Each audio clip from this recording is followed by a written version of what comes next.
Aujourd'hui, on va venir changer l'écran d'un Asus A17 TUF 707NV. Donc le modèle, c'est un FA507, si je dis pas de bêtises, c'est effacé, mais ça doit être ça. Donc, comme on peut le voir ici, l'écran est complètement fracassé, donc on va le remplacer. Il y aura aussi un nettoyage, parce que l'ordinateur à l'intérieur est plutôt sale. On va avoir besoin d'un tournevis cruciforme, ici. Des petits outils en plastique de ce genre, comme d'habitude, ça sert toujours. Une pince, ça va être important aussi.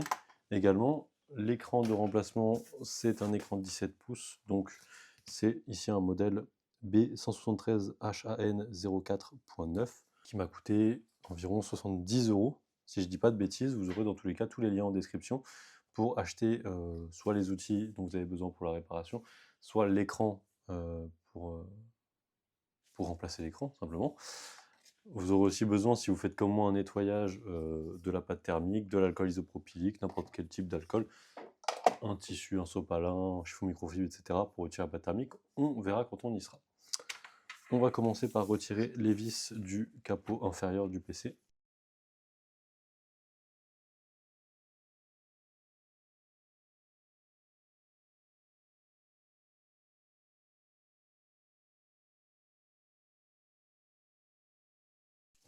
Maintenant qu'on a retiré les vis, on va pouvoir retirer le capot. Donc pour ça, vous pouvez prendre un petit outil comme ça, en plastique. Vous venez l'insérer dans un interstice et vous faites le tour jusqu'à ce que ça vienne. Alors je précise, mais cette vis-là ne se retire pas. Donc essayez pas de forcer pour qu'elle se retire. Voilà. Le capot s'enlève assez facilement.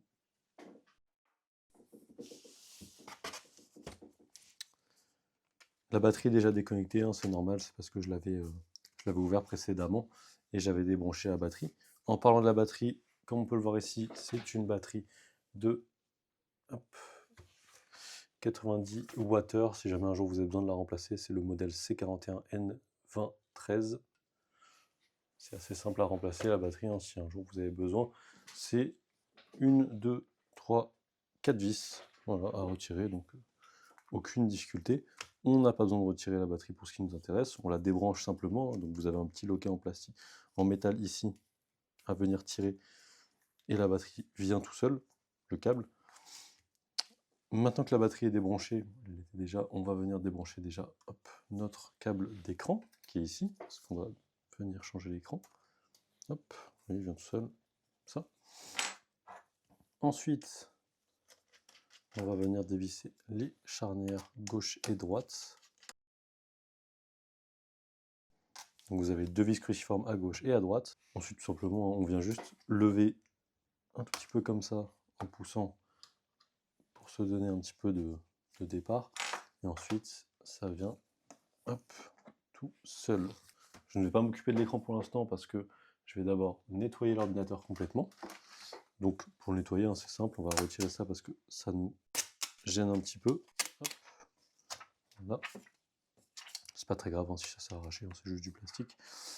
Et on va venir du coup démonter le système de refroidissement parce qu'on va changer la pâte thermique. Donc vous avez 4 vis de chaque côté, donc pour le processeur ici et pour la carte graphique.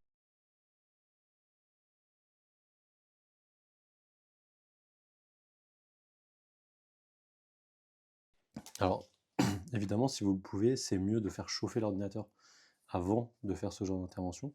Comme ça au moins la pâte thermique sera beaucoup plus simple à retirer. Elle sera déjà un petit peu chaude et du coup à retirer ce sera quand même un peu plus simple que si elle était froide. Moi je ne l'ai pas fait parce que je n'ai pas forcément le temps, mais c'est quelque chose que vous pouvez faire si vous avez le temps. Maintenant qu'on a retiré les vis, là, le radiateur du coup doit venir tout seul s'il n'y a aucune autre vis qui le maintient en place. Normalement c'est le cas. Alors là vous avez vu, hein, c'est ce que je vous disais, ça vient pas forcément tout de suite, donc il faut faire attention, il ne faut pas essayer de plier, parce que, enfin de le prendre par un côté, parce que forcément ça risque de plier vu que c'est assez fin, mais du coup vous essayez de le prendre par le centre et vous faites des petits mouvements jusqu'à ce que ça vienne. Donc là on voit déjà, quand même, petite présentation, qu'on va avoir la puce graphique avec les puces de mémoire vidéo, le processeur ici, les régulateurs de tension, donc ce qu'on appelle les VRM, qui sont ici et ici. On en a également ici, et donc vous voyez que tout ce beau monde est aussi refroidi également grâce à notre radiateur. et la température est transférée de manière adéquate grâce à ces petits morceaux de pâte thermique qu'on va venir nettoyer et on les remplacera plutôt par des pâtes thermiques. Je pense qu'on va mettre 1 millimètre, ça devrait suffire. Ou je mettrai peut-être du mastic thermique, je vous montrerai. En tout cas, vous aurez tous les liens en vidéo. Alors, le radiateur est quand même vachement sale, hein, on le voit ici. On a quelques morceaux, donc dans ces cas-là, vous pouvez utiliser une brosse à dents. Hop, je vais vous montrer ça un peu mieux. Une brosse à dents, une brosse avec des poils un peu fins comme ça. Ça va aller bien. Je vais faire ça hors caméra. Vous pouvez aussi utiliser, hop, moi j'ai ça, une soufflette, de l'air comprimé, hein, ça fonctionne aussi très bien. Voilà. Donc j'ai mis un petit coup de soufflette, ça va un peu mieux quand même. Avec la brosse à dents également. Et on va aussi surtout s'occuper des ventilateurs, hein, qui sont quand même bien encrassés. Alors là, vous voyez, les câbles sont très fins, donc on va faire super attention quand on va étirer, parce que vous voyez, hein, ça peut casser assez facilement. En général, on a toujours de quoi prendre. Moi, j'aime bien utiliser une petite pince et tenir comme ça et venir aider. Si ça vient pas, vous faites, voilà, petit gauche-droite avec le câble, sans tirer d'une traite, vraiment vous tirez d'un côté, puis de l'autre, puis de l'autre, puis de l'autre, puis de l'autre. Il faut être patient, ça va venir. Là, on a une vis qui maintient ce ventilateur, on n'a pas assez de marge de manœuvre pour venir retirer ce ventilateur, donc on va juste retirer cette vis. Et là, vous voyez, vous prenez le câble, je vais vous zoomer, hein, pour que vous voyez un peu mieux. Hop.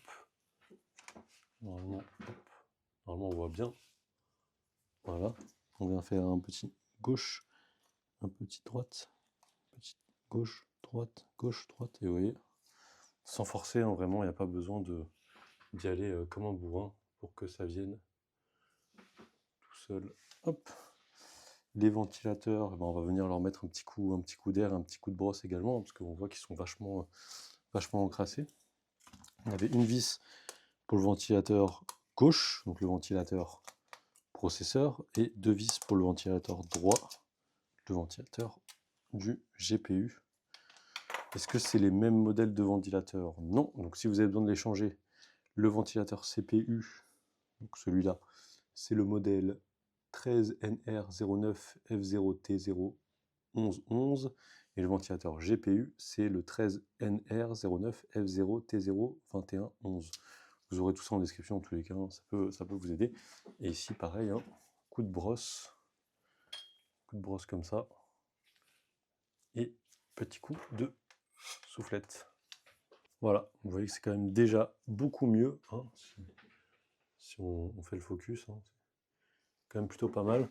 Petite précision, j'ai oublié de le dire avant, mais tenez bien les pales du ventilateur quand vous mettez un coup d'air comme ça, hein, voilà.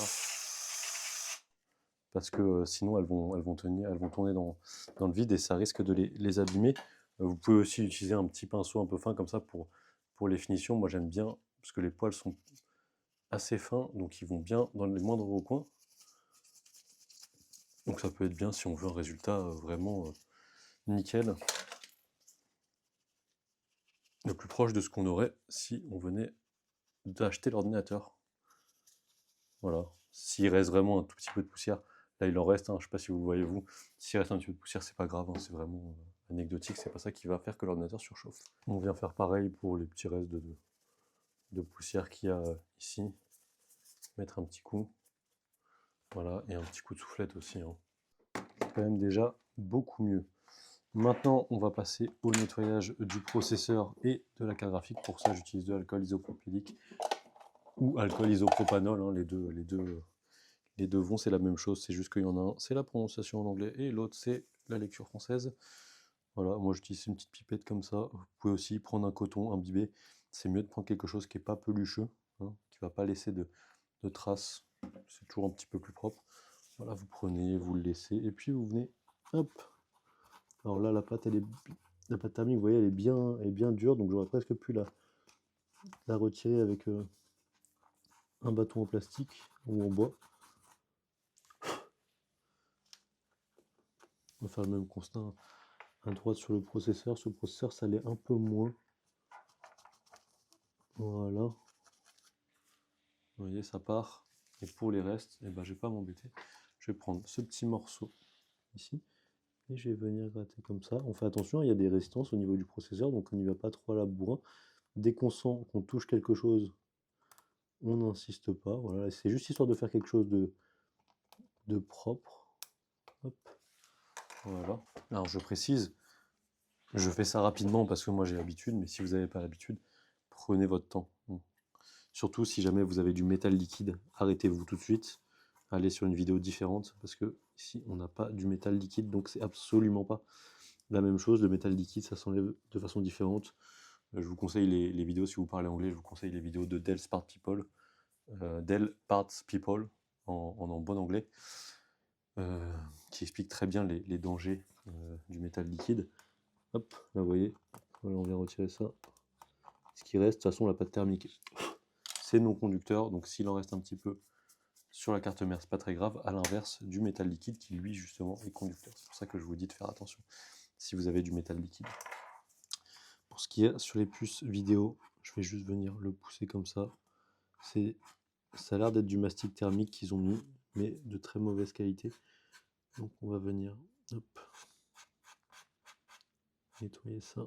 Vous prenez le bâton, vous tirez, et vous venez hop, voyez, hop, sur un morceau de tissu. Voilà, vous retirez le gros et après on passera un petit coup quand même, histoire de finir ça proprement.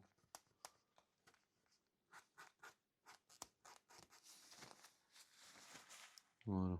Et vous voyez pour les petits morceaux qui restent un petit peu partout, c'est pas non plus la catastrophe. On va mettre ça de côté pour l'instant. Et on va passer au dissipateur. Donc ici on le voit, hein, on a beaucoup de pâte thermique. Vu que tout à l'heure j'ai vu que c'était assez solide, je vais venir la gratter comme ça. Hop, alors là vous avez une petite garde qui vient, on peut la retirer. C'est pas très important, les gardes elles sont vraiment importantes que si c'est du métal liquide. Là en fait c'est mis ici en fait juste pour éviter que ça déborde et que ça fasse un résultat pas propre. Donc c'est toujours appréciable. Hop, mais c'est pas non plus très utile. Hop. Ah oui, on a déjà retiré quand même le gros de la pâte juste en grattant, hein, sans alcool. Hop. Mais c'est important de toujours finir de le retirer avec de l'alcool parce qu'il y a toujours besoin que ce soit très propre avant d'en réappliquer. D'ailleurs pareil, hein, ne mettez pas vos doigts, je vous conseille d'utiliser des gants comme j'ai moi, hein, ça coûte pas grand chose. Pour faire ça propre et pas laisser vos traces de doigts, on a des graisses, hein, sur les doigts, donc idéalement il faut que vos doigts soient propres. Donc soit vous le touchez pas, soit vous portez des gants. Et en plus comme ça vous n'allez pas abîmer vos petites mains avec de l'alcool. Ouais, donc je confirme, hein, c'est bien du mastic thermique. Alors c'est sympa de la part d'Asus, hein. Des fois ils mettent, les fabricants mettent de la pâte thermique en lieu et place de mastic thermique. Le mastic c'est un petit peu comme de la pâte à modeler, du chewing-gum, là vous le voyez la texture que ça a. Voilà, faites attention à ne pas vous salir aussi, hein, parce que c'est galère à faire partir des vêtements. Mais des fois il y a des marques qui mettent de la pâte thermique, ouais. Donc du coup c'est vrai que la pâte thermique à retirer, c'est tout de suite moins amusant. Hop. Voilà, mais comme on fait ça propre, on retire tout. Voilà.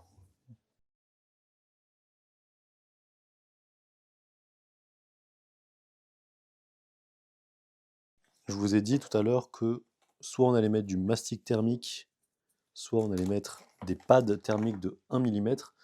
Comme je ne sais pas exactement quelle épaisseur il vous faudra pour cet ordinateur-là, je préfère mettre du mastic thermique, c'est un peu plus simple, que des pads. Là par exemple, vous voyez, j'ai des pads de 1 mm. C'est ça, hein, simplement, c'est des genres de coussins, et on vient les découper à la largeur dont on a besoin, à la largeur et la longueur dont on a besoin, et ensuite on les place. Je vais plutôt utiliser du mastic thermique, donc là c'est du UpCRN UTP8, moi je l'achète sur AliExpress. Très très bien, et vous voyez ça a cette forme là, vraiment c'est de la pâte à modeler. Vraiment pas d'autre façon de décrire ça. Hop. Et donc voilà, vous allez faire des petites boules comme ça. Hop. Vous venez former, alors si vous n'avez pas de gants ça colle aux doigts, hein, donc je vous conseille d'avoir des gants vraiment pour ça. Hop. Et on va venir mettre ça comme ça. L'avantage en fait c'est que il n'y a pas de problème si c'est trop épais, parce qu'en fait ça fait un peu comme du sable quand on vient appliquer de la pression dessus. Donc du coup après on peut ça va bien se...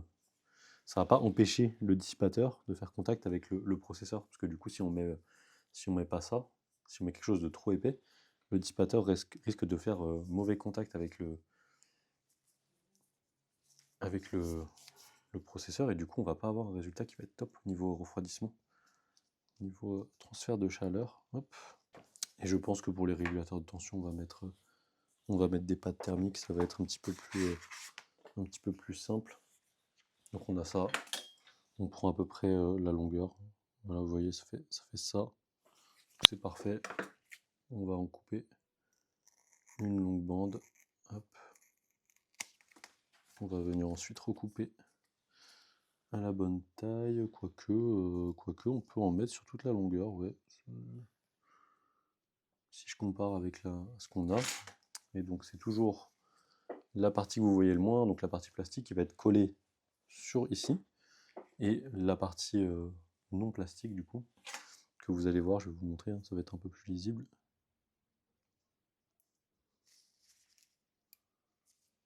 Voilà, alors moi je me fournis sur AliExpress pour ce genre de truc parce que les tarifs sont les moins chers, mais vous pouvez très bien les commander sur Amazon. De toute façon, je vous mettrai des liens pour les deux en description. C'est exactement la même chose. Il suffit de savoir chez quel vendeur on commande pour pas se faire avoir.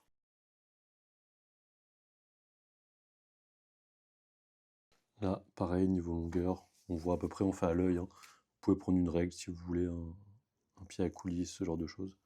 Pied à coulisse, c'est bien pour mesurer l'épaisseur. Si jamais il y a si jamais il y a déjà des pads thermiques qui sont installés, ça vous permet de choisir la bonne hauteur. En général, c'est 1 millimètre. Honnêtement, vous embêtez pas. En général, c'est 1 millimètre. Très rarement, ça va être 0,5 mm. Des fois, ça va être 1,52 mm. Vous pouvez regarder sur Internet, des fois, c'est marqué, hein. Mais selon les modèles, ça peut être un peu différent.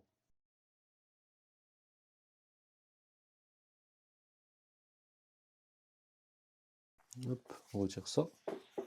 Ensuite, en ce qui concerne le processeur et la puce graphique, donc processeur puce graphique. Vous pouvez utiliser de la pâte thermique classique, hein, de la Arctic MX4 ou MX6, très bien. Moi, pour les PC gamer, en général, j'utilise du TTM 7950 de chez Honeywell. Donc, c'est un matériau particulier. C'est des feuilles comme ça, hein, qu'on achète, ça coûte 15 € la feuille de cette taille-là. Hop, de cette taille-là. Et c'est un composant qui en fait va avoir une très bonne conductivité et surtout qui va tenir dans le temps. En fait, ça va changer de phase, ça va devenir liquide quand ça chauffe et ça va devenir solide quand ça refroidit. Donc ça se maintient très très bien dans le temps. Comment je fais ensuite, c'est que je me mets au-dessus, je prends une première mesure, je prends une deuxième, et pareil ici, une mesure, et c'est la même largeur, donc ça suffit. Et ensuite, bah, tout simplement, on vient couper un morceau. Dans les ordinateurs gamers, je mets que ça, parce que c'est des ordinateurs pour lesquels le moindre degré compte, donc c'est quand même important d'avoir quelque chose de qualité. Hop.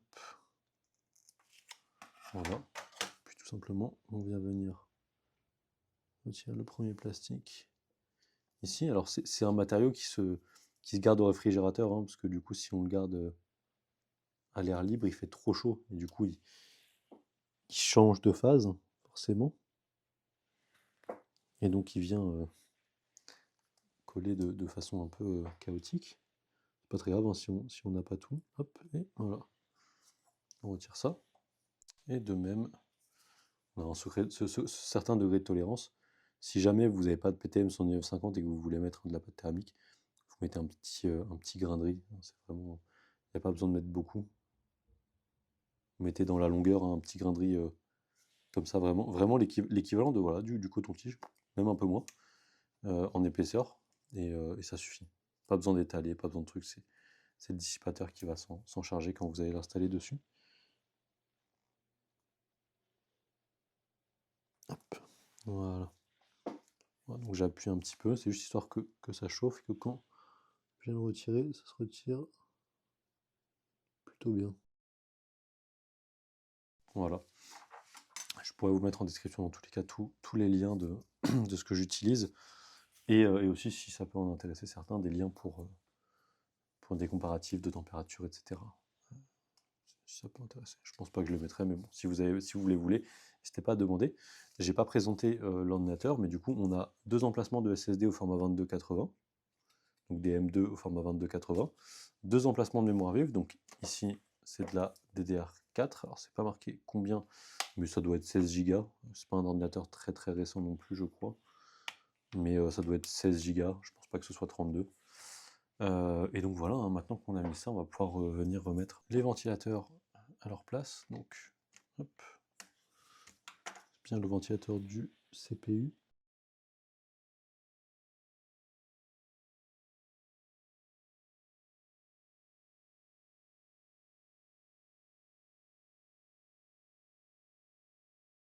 Alors, vous voyez, hein, il y a beaucoup de vis, hein, d'où l'importance d'avoir quelque chose pour garder l'ordre des vis, l'ordre de quelle vis on retire, à quel moment, quel endroit ça va, etc. Hop.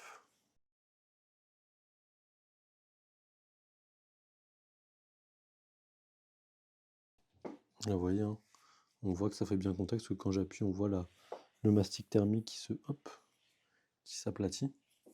Et j'ai même pas commencé à visser.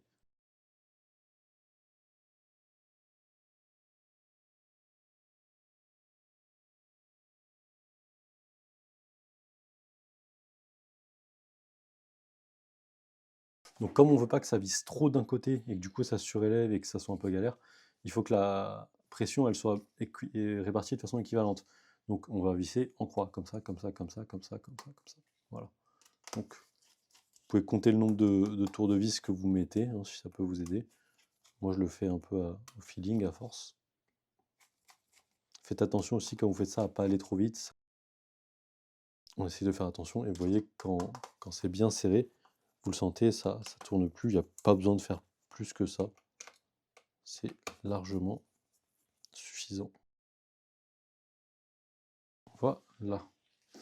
On va pouvoir du coup repasser à l'écran, hein, l'objet principal de la vidéo quand même. Donc on a notre bloc écran qui est ici, hein. On va avoir deux caches vis qui vont être à gauche et à droite. On va venir retirer avec notre pince.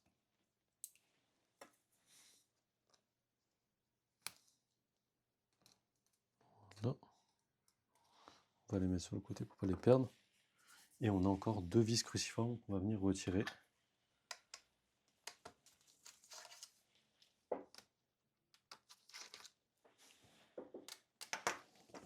Le contour d'écran, il doit venir tout seul. Voilà, vous pouvez prendre comme ça avec les ongles et vous tirer vers vous. Si ça ne vient pas, vous pouvez utiliser les petits outils en plastique comme on a utilisé tout à l'heure. Vous voyez, ça doit venir. Hop. Il y a un peu d'adhésif, mais rien de bien méchant.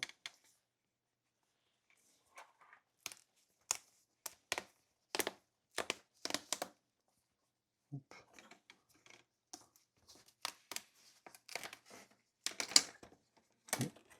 Voilà, on a retiré ça.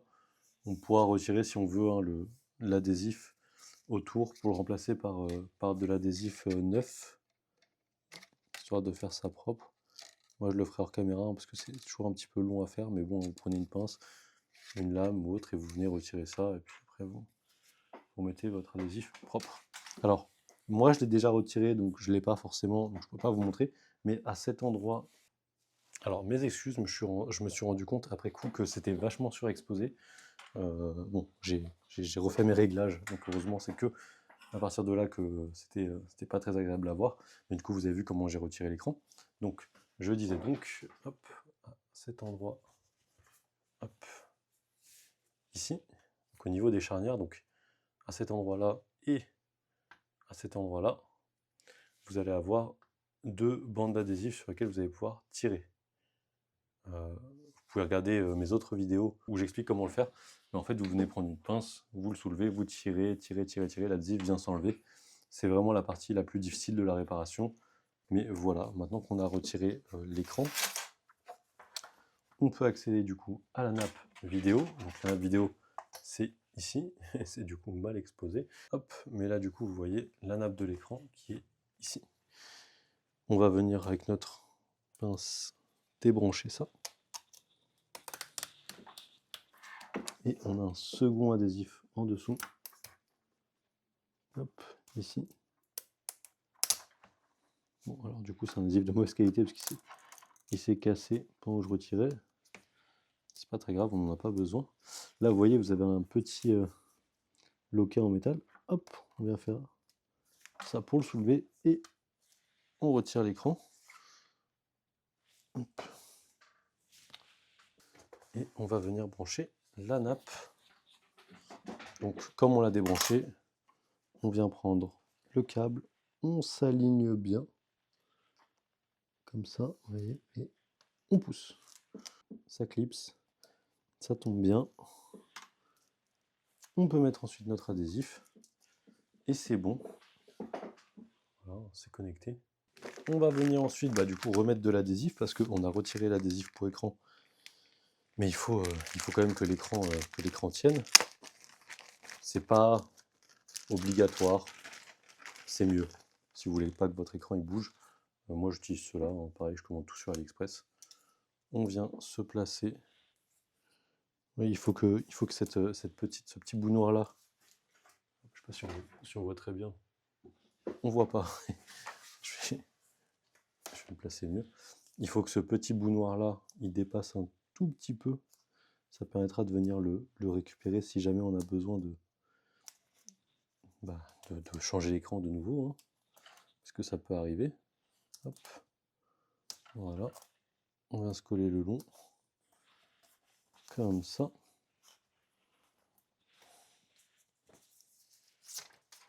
Le deuxième.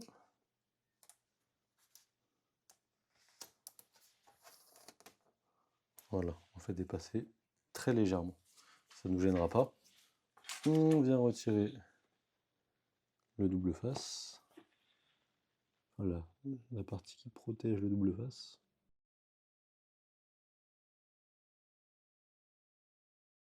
Et on vient repositionner notre écran contre le bord supérieur.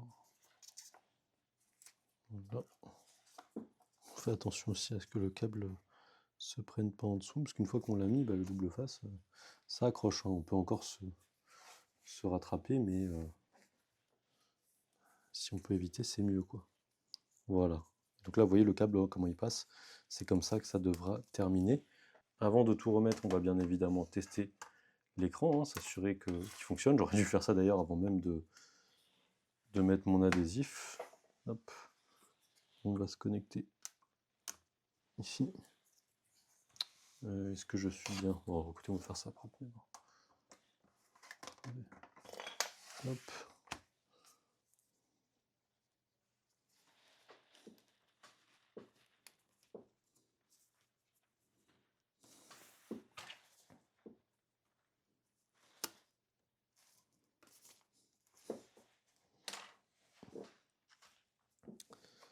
Petit coup de chargeur. Et on va venir vérifier si notre écran s'allume.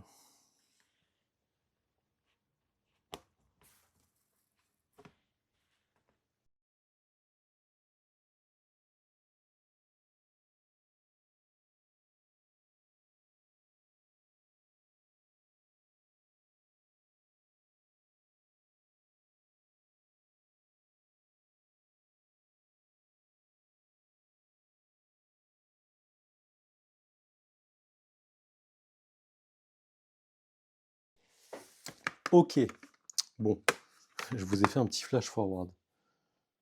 C'est donc ce genre d'ordinateur. Donc, je vais vous expliquer ce qui s'est passé.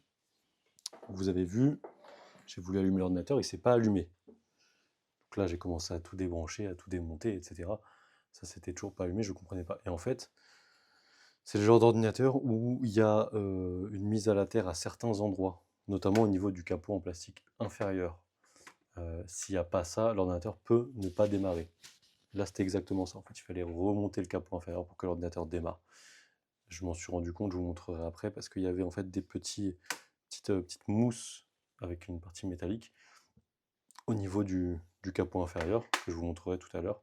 Et en fait, c'est ces mousses-là qui permettent de faire contact sur certaines parties de l'ordinateur et donc de faire une mise à la terre correcte. Donc là, on va laisser l'ordinateur démarrer tranquillement.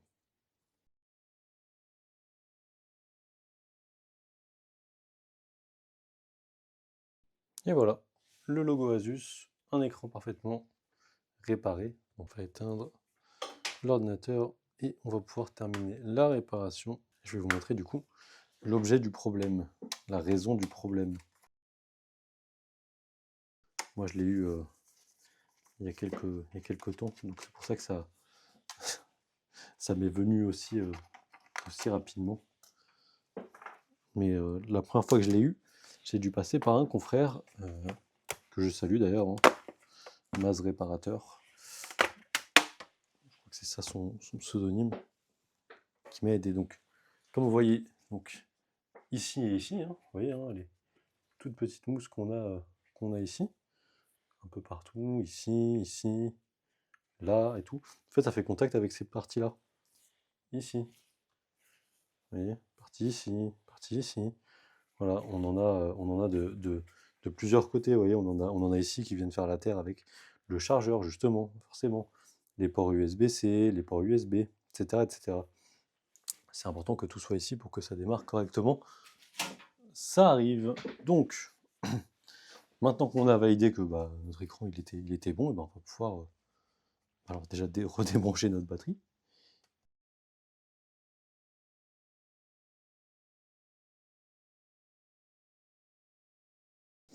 On vient remettre les contours d'écran. C'est pas difficile, on s'aligne de cette façon. On peut baisser les charnières si elles nous gênent. Voilà, on s'aligne avec les pas de vis à gauche et à droite. On vient appuyer et ensuite ça clipse. On a tout clipsé, on est parfait. On va pouvoir venir mettre du coup, pas la charrue avant les bœufs du coup, mais remettre les vis. On peut mettre nos caches qu'on a retirées tout à l'heure. Bon, ça va être une vidéo un peu longue, hein, mais j'espère que les gens que ça aidera auront la patience de regarder en entier. Au pire, vous pourrez faire avance rapide.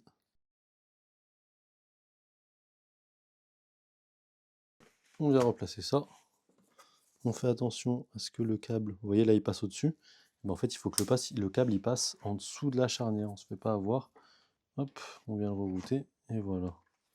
Sinon, on sera juste niveau longueur. Et là, vous voyez, hein, pareil, il y a une mise à la terre à ce niveau-là. On s'assure bien de se recoller. Alors, je dis mise à la terre, je suis pas sûr que ce soit le terme exact. Il me semble que c'est ça, et peut-être que je me trompe.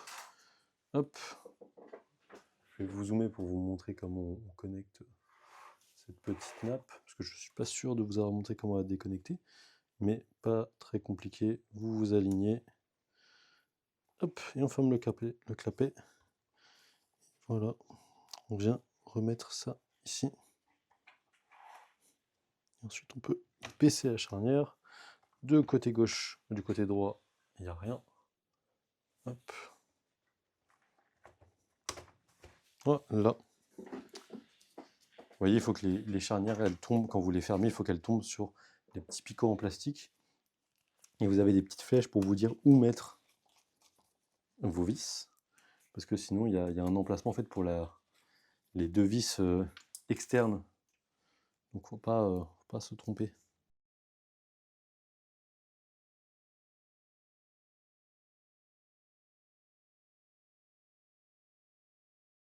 Et on remet notre capot inférieur.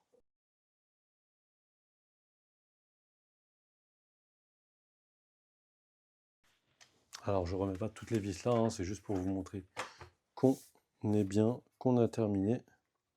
Hop. On peut venir rebrancher le chargeur. Et c'est là que ça ne se rallume pas. Je vais fermer ma bouche parce que je vais me porter la poisse. C'est bon, ça se rallume. Voilà, donc le premier lancement est toujours un petit peu un poil longuet, hein, on est habitué. Si cette réparation vous a plu, n'hésitez pas à laisser un commentaire sur ma fiche Google Maps, hein, ça aide toujours. Si vous avez des questions, n'hésitez pas à les poster en commentaire également, que ce soit pour cet ordinateur-là ou pour un autre ordinateur. La plupart du temps, je pourrai y répondre. Si vous souhaitez passer par mes services, vous pouvez également me contacter via le formulaire en description. Et je rappelle qu'en description, vous aurez également tous les liens pour commander les différentes pièces que j'ai utilisées pour cette réparation, que ce soit l'écran, les doubles faces adhésifs, ce que j'ai utilisé pour nettoyer la pâte thermique, le PTM 11950, l'UTP-8, l'Arctic MX4, etc., etc. Vous aurez tout ça en description. Voilà.